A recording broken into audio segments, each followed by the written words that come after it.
নাহমাদুহু ওয়া নুসাল্লি আলা রাসূলিহিল কারীম। বিসমিল্লাহির রহমানির রহিম। আমাদেরকে যারা যেখান থেকে দেখছেন সকলকে জানাচ্ছি আন্তরিক মোবারকবাদ।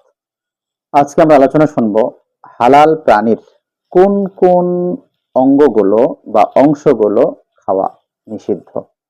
হালাল প্রাণীর ৭টি অংশ খাওয়া নিষিদ্ধ। এর মধ্যে একটি হচ্ছে হারাম আর বাকি ৬টি হচ্ছে মাকরুহে তাহরিমি, হারামের নিকটবর্তী, অর্থাৎ সেগুলো নিষিদ্ধ। প্রথম নম্বর হচ্ছে দামে মাসফু, প্রবাহিত রক্ত। প্রবাহিত রক্ত এটি খাওয়া হারাম এবং প্রবাহিত রক্ত বিজ্ঞানও প্রমাণ করেছে মানুষের যে ক্যান্সার হয়, ক্যান্সারের ঝুঁকির মধ্যে এটা একটা। এজন্য দেখেন ইসলামী শরীয়তে পশু জবেহ করা ছাড়া এবং পশু জবেহের পরে প্রবাহিত রক্তগুলো বের হয়ে যাওয়া ছাড়া এটা খাওয়া হারাম। তাহলে দেখেন ইসলামের প্রত্যেকটা বিষয়, প্রত্যেকটা কালচারই এমন সৌন্দর্য। তাহলে প্রথম নম্বর যেটি হারাম সেটি হচ্ছে প্রবাহিত রক্ত, বাকি ৬টি মাকরুহে তাহরিমি।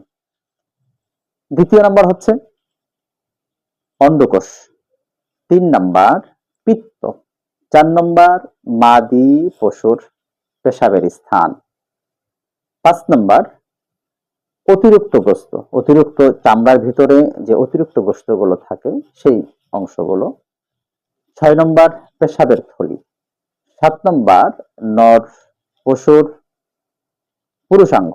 এই ৭টি অঙ্গ হালাল প্রাণী, কিন্তু হালাল প্রাণীর এই ৭টি অঙ্গ খাওয়া নিষিদ্ধ। প্রথম নম্বর সেটি ছিল হারাম এবং বাকি ৬টি মাকরুহে তাহরিমি। এবং শরীয়ত প্রত্যেকটার ক্ষেত্রে কিন্তু শরীয়তের ব্যাখ্যা এবং ইসলামের যে সৌন্দর্য, প্রত্যেকটাই কিন্তু মানুষের দেহের জন্য, শরীরের জন্য অত্যন্ত ক্ষতিকর।